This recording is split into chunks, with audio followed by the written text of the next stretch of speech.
Palavra do Senhor em 1 Timóteo capítulo 5. 1 Timóteo, o capítulo 5. E nós vamos ler os primeiros 4 versículos e depois o versículo de número 8. 1 Timóteo 5, os 4 primeiros versículos e depois o versículo 8. E eu quero convidar a igreja para me acompanhar na leitura, lendo comigo esses versículos. 1 Timóteo 5, de 1 a 4 e o versículo 8. Vamos lá. Não repreenda um homem mais velho, pelo contrário, exorte-o como você faria com o seu pai.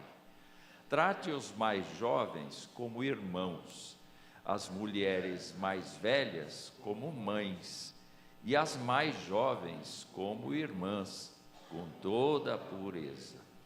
Honre as viúvas que não têm ninguém para cuidar delas, mas se alguma viúva tem filhos ou netos, que estes aprendam primeiro a exercer piedade para com a própria casa e a recompensar os seus pais, pois isso é aceitável diante de Deus. Versículo 8. Se alguém não tem cuidado dos seus, especialmente dos da própria casa, esse negou a fé e é pior do que o descrente. Palavra do Senhor. O apóstolo Paulo está encerrando praticamente a sua vida ministerial, está preso.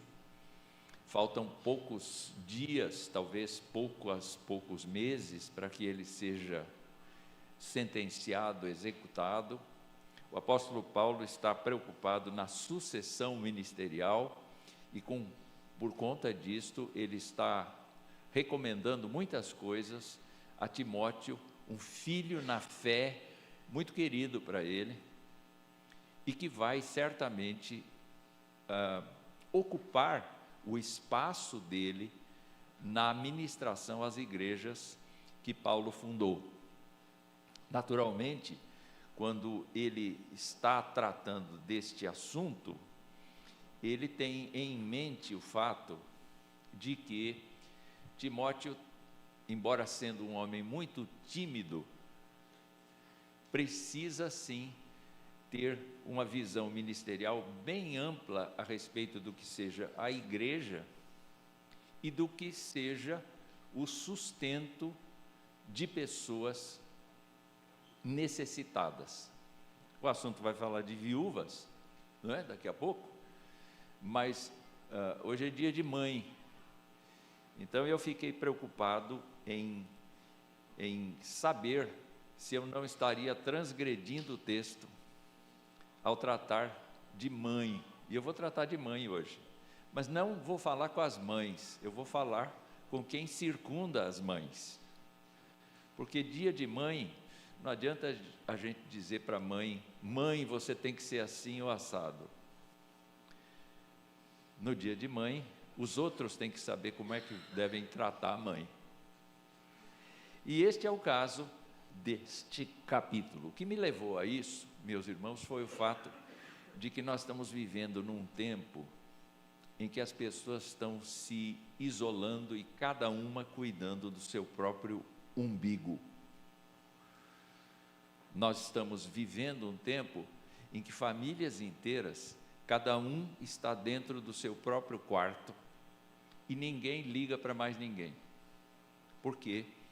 Na filosofia de vida neste nosso tempo, nós estamos experimentando um bombardeio muito grande de informações antropocêntricas, de informações em que o ser humano tem valor e ele precisa cuidar do seu valor. Uma das ideias que sempre está na mente das pessoas é: se eu não me valorizar, ninguém vai me valorizar. E por conta disso, então, nós estamos assistindo essa crise generalizada de individualismo. Nós estamos muito cercados mesmo de situações em que nós estamos procurando sucesso pessoal, nós não temos tempo para mais ninguém na nossa existência. Nós temos uma agenda que nós construímos e essa agenda se tornou mais importante do que relacionamentos. Muito mais. Você fala, mas eu tenho milhares de amigos na internet. Não, você não tem amigos na internet. Você tem pessoas que se inscreveram na sua mídia e talvez nunca mais elas vejam você. Elas não podem receber você e você não pode se abrir com elas. Nós não podemos entender esse tipo de amizade como uma amizade sincera. Eu não sei vocês, mas eu tenho pessoas assim, um nível de pessoas com quem eu me abro, que é muito pequeno. Eu não sei se você tem mais do que 2 ou 3 amigos, daqueles que você se abre, daqueles que você escancara o seu coração, daqueles com quem você compartilha do que está passando, do que está vivendo. Nós somos assim receosos de que, abrindo o nosso coração para as necessidades dos outros, a gente se torne intrometido, e do lado de lá as pessoas certamente vão pensar que, se abrirem o coração, isso vai para o mundo inteiro. Então, por conta disso, nós contamos coisas que são significativas, mas não contamos coisas que realmente necessitamos. O mundo é assim. Mas o apóstolo Paulo mostra aqui, neste texto, que a igreja não é assim. E ele começa, meus irmãos, falando diretamente a Timóteo.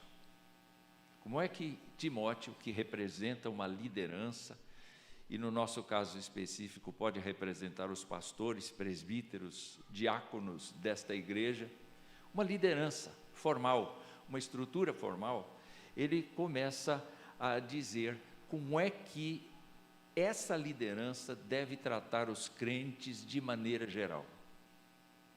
No caso de Timóteo, que é jovem ainda, ele tem pessoas que estão adiante dele em idade. Ele está diante de pessoas que já têm mais experiência de vida. Como é que ele deve tratar pessoas mais experientes do que ele? Como é que ele deve tratar de pessoas que têm defeitos e qualidades mais acentuados no decorrer da sua existência? Minha esposa frequentemente diz que nós, na velhice, aperfeiçoamos qualidades e defeitos. Quem foi desagradável durante a vida, quando envelhece, fica pior. Eu acho que isso é verdade. Estou experimentando na própria pele. O fato, queridos irmãos, é que o apóstolo diz a esse pastor, esse jovem pastor, o seguinte: quando você ver um homem da sua igreja errando, ou necessitando de cuidado, ou necessitando de aconselhamento, olhe para ele como seu pai.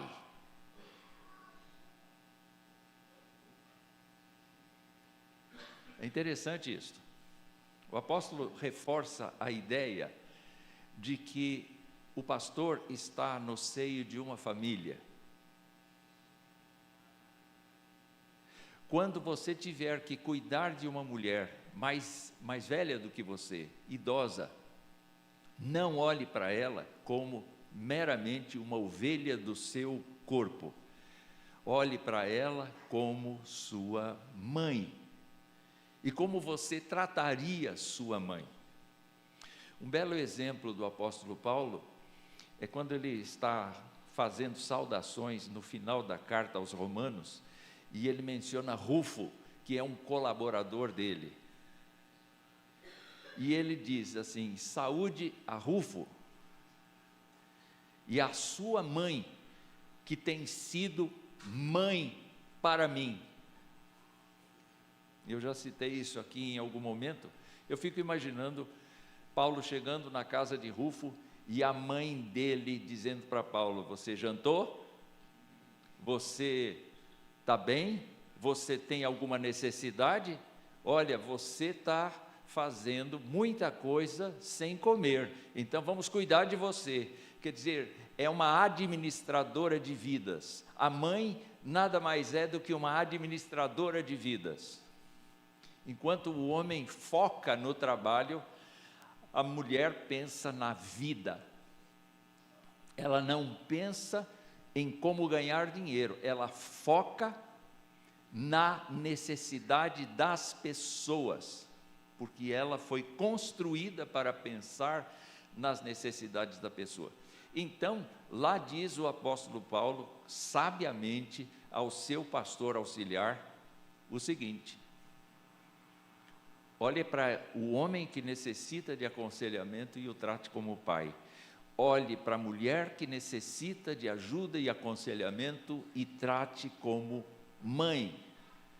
Eu não preciso reforçar os outros aspectos, porque o apóstolo está dizendo: quando você tiver gente da sua idade, correspondente à sua idade, trate como irmão.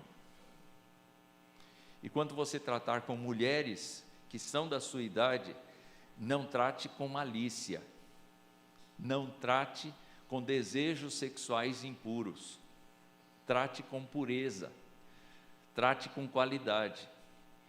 Isto chama a minha atenção para o fato de que o apóstolo está dizendo ao pastor que a igreja deve se tornar uma família.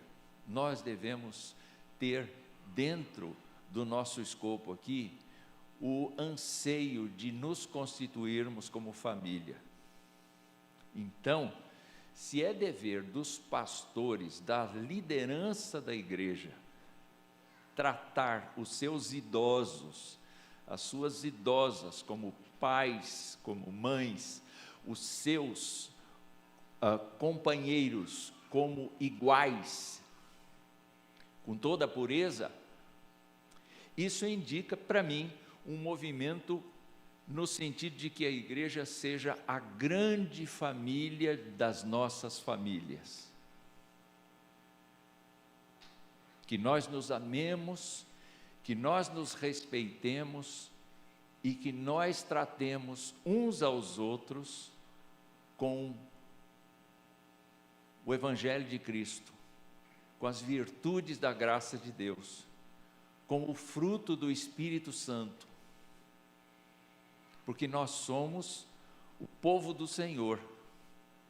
E por conta disto, eu quero incentivar todos os jovens que estão aqui, assim como Timóteo, a olharem para nós, os mais velhos, e nos tratarem como pais e mães.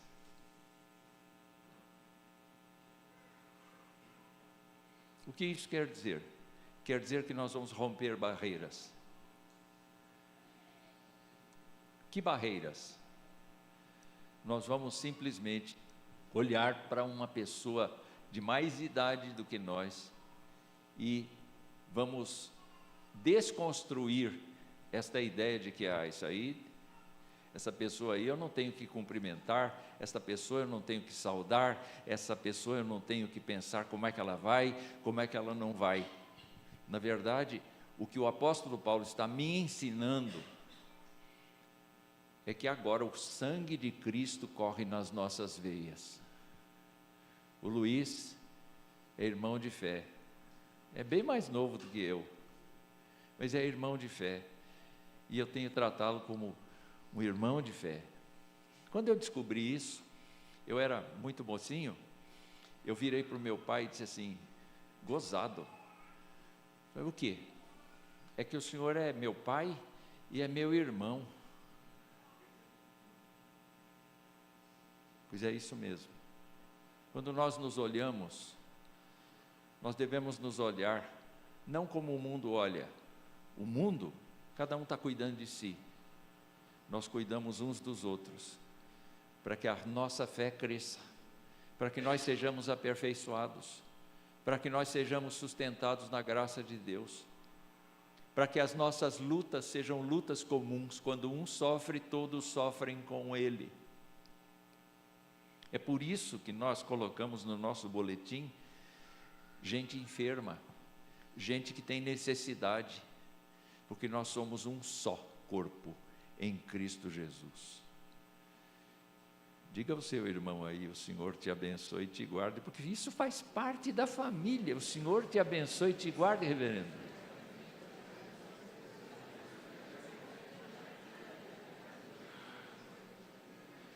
Nós somos um só. Mas eu quero dizer que aí o apóstolo Paulo muda de direção. Porque assim como veio a orientação do Antigo Testamento para que cada um de nós honre seu pai e a sua mãe, como veio a orientação do Antigo Testamento de que Deus é amigo e amparador de órfãos e viúvas, como veio a ideia do Antigo Testamento e que foi assimilada pela igreja, que a igreja deve cuidar das suas viúvas, deve cuidar das pessoas que não têm renda, das pessoas que não têm possibilidade de recursos, porque não há ninguém que lhes atenda.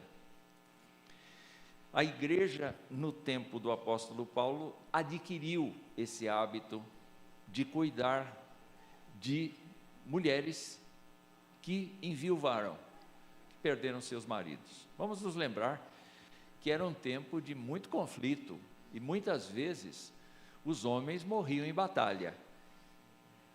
Muitas vezes os homens iam para campanhas de exército e desapareciam de casa e perdiam a vida. O ambiente não era de mulheres que trabalhavam fora, que tinham renda própria. Eram mulheres que dependiam do sustento dos seus esposos e, eventualmente, um deles falhava. A igreja assumia o sustento dessa pessoa. Acontece que essa regra foi, como tudo que o ser humano faz, ela foi se divorciando do seu propósito inicial. Então, mulheres que efetivamente eram muito jovens e que ficavam viúvas, acabavam se aproveitando do sustento da igreja, mas sem nenhuma responsabilidade. Então o apóstolo Paulo viu isso e orientou o pastor dizendo: honre as viúvas que não têm ninguém para cuidar delas, só essas. Então o que fazer com as outras? E aí ele diz assim: se alguma viúva tem filhos ou netos, que estes aprendam primeiro a exercer piedade para com a própria casa e a recompensar os seus pais, pois isso é aceitável diante de Deus. Às vezes as pessoas perguntam: qual é a vontade de Deus para a minha vida? No caso específico do texto, o que é aceitável diante de Deus é que você olhe para a geração que te antecedeu, para o seu pai, para a sua mãe, para a sua sogra, para o seu sogro, e você aprenda primeiro a exercer piedade na sua casa. E agora, o movimento não é simplesmente para concentrar todos nós como um só corpo.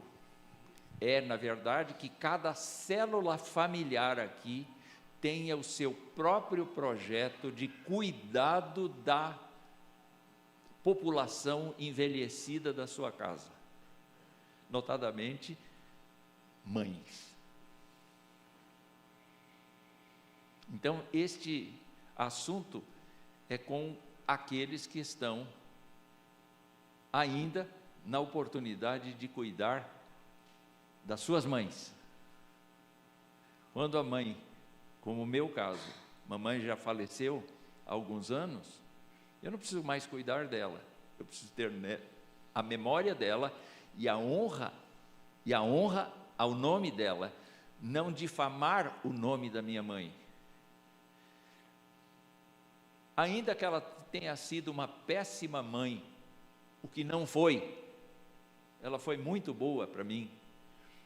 Mas se ela tivesse sido péssima, o meu dever de crente é jamais manchar a honra dela, porque foi ela que me deu a luz. Foi ela que me deu a estrutura para que eu continuasse vivendo. Ela me alimentou com seu próprio seio. Ela ficou comigo nas horas em que eu estava doente.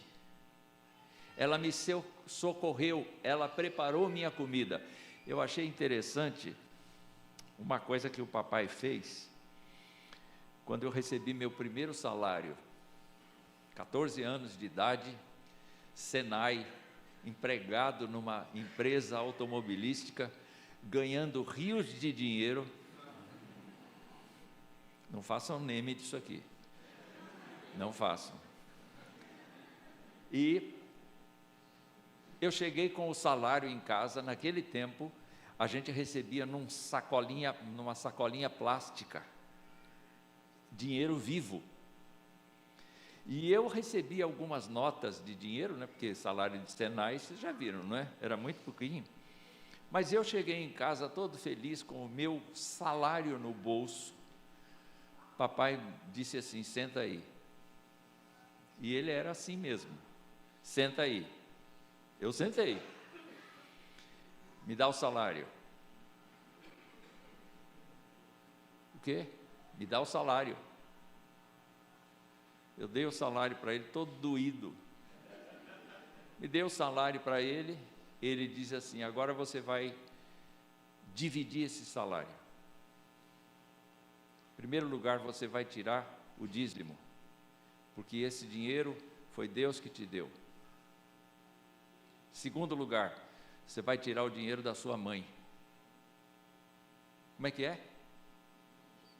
Ela faz tua comida, ela lava tua roupa, ela passa tua roupa, ela trabalha feito uma condenada para te manter. Eu quero que você separe dinheiro para sua mãe. E aí ele foi dizendo outras coisas que eu deveria fazer. E eu aprendi desde cedo que um filho que trabalha fora tem que dar dinheiro por causa do que a sua mãe faz por ele. Então vocês que são jovens, que têm salário, pode começar com essa prática, porque é bíblica, isso é aceitável diante do Senhor, é trabalhar a favor de sua mamãe, porque a sua mamãe gasta preocupação e saúde para te abençoar. Amém? Amém?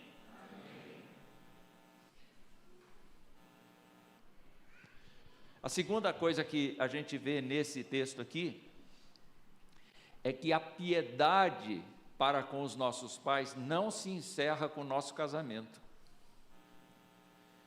Porque a palavra do Senhor lá atrás disse: o homem deixa o seu pai e a sua mãe e se une à sua mulher, e serão os dois uma só carne. Eu defendo sim a independência de um casal, para que juntos quebrem as suas cabeças e decidam e resolvam seus problemas em casa. Eles não têm que levar para o seu sogro, para a sua sogra, para o seu pai, para a sua mãe, nenhuma coisa que eles tenham que resolver sozinhos. Eles têm que aprender a resolver sozinhos. Uma coisa boa que aconteceu na vida da Esther e eu, foi o fato de que nós nos casamos e tivemos que nos mudar para longe das nossas famílias. Então nós tivemos que quebrar a cara sim, sozinhos, para nos entender, para nos aceitarmos. Há casais que se casam e continuam vivendo na casa dos pais ou na casa dos sogros, tanto faz. e não existe aquela independência que é necessária para que os dois cônjuges se encaixem. Existe muita influência de fora. Casais que se casam precisam aprender a conviver. Mas isso não dá a eles o direito de dizer, bom, agora a nossa vida é independente dos nossos pais, e por conta disso, nós temos agora o direito de cuidar da nossa própria vida, ter a nossa própria agenda, nunca mais visitar, nunca mais acompanhar, nunca mais ceder um centavo para os seus pais. E não me venham com essa conversa, não. Papai, eu não tenho dinheiro para te dar. Mamãe, eu não tenho dinheiro para te dar. O meu orçamento está muito apertado. Para de usar em coisa que você não precisa. E gaste com seu pai e com a sua mãe. Por quê? Porque isso é agradável ao Senhor. Que coisa louca! É uma contracultura. O apóstolo Paulo está tentando evitar que viúvas da igreja sejam sustentadas sem necessidade, porque, na verdade, cada família deve cuidar para que os seus não tenham falta de nada. Então, é necessário a gente desenvolver um amor fraternal entre irmãos. A gente precisa dividir o sacrifício entre irmãos. Esse negócio da gente nomear um irmão para ficar com o nosso pai, com a nossa mãe, e largar para lá, não é cristão. Isso não é cristão. Se você é um crente em Jesus Cristo e diz assim, não, eu não tenho paciência para cuidar do meu pai, eu não tenho paciência para cuidar da minha mãe, a minha irmã que está lá, solteira, ela fica com os pais e tal, etc. E se der algum dia, eu mando algum dinheiro. Isso não é cristão. E quando a gente olha para fora da igreja, a gente vê que famílias que não são crentes nos envergonham porque se cotizam, se responsabilizam. E nós, os crentes, às vezes, somos tão egocêntricos que acabamos deixando para lá os nossos ancestrais e tratando dos nossos ancestrais com indiferença. Isso é pecado, irmãos. E eu sou o primeiro a me sentir acusado por esta passagem bíblica, porque o texto nos diz que se alguém não tem cuidado dos seus, e especialmente dos da própria casa, esse negou a fé. A fé desta pessoa, ainda que seja nominal, não é uma fé operosa, não é uma fé operante, não é uma fé que demonstre resultados. É só teoria. A pessoa diz assim, eu amo a Jesus, eu vivo para a glória de Jesus, mas se não cuida dos seus, é pior do que o da rua.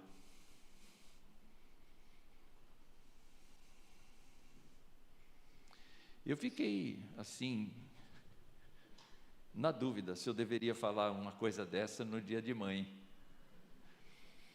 É que as mães não merecem ouvir isso, não é?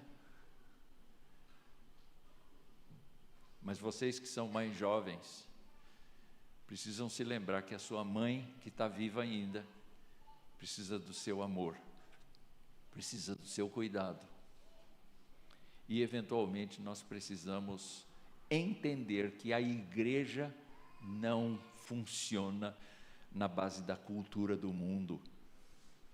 A igreja funciona na base da cultura da palavra de Deus. E a exortação desta manhã é que, então, nossa igreja, sim, cuide efetivamente de pessoas que não têm de onde tirar recursos. E Deus é testemunha que nós estamos tentando fazer isso. A junta diaconal está tentando fazer isso, com zelo. Mas cada um de nós precisa saber que a honra devida aos nossos ancestrais não é por conta deles terem sido bons ou maus para conosco. É porque Deus mandou que a gente honrasse. E por conta disso, nós devemos honrar. Que Deus nos ajude. Eu não tenho nem conclusão, eu vou deixar no ar. Porque cada um sabe de si. E nós somos adultos o suficiente para entender que a palavra de Deus não está pedindo nada, ela está mandando mesmo. Não é? E que Deus ajude sua família. Que nada falte ao seu pai e à sua mãe, especialmente à sua mãe. Se o seu pai já foi, que Deus abençoe muito sua mãe. E que você pense na necessidade constante de cuidar deles, porque eles nos deram a vida.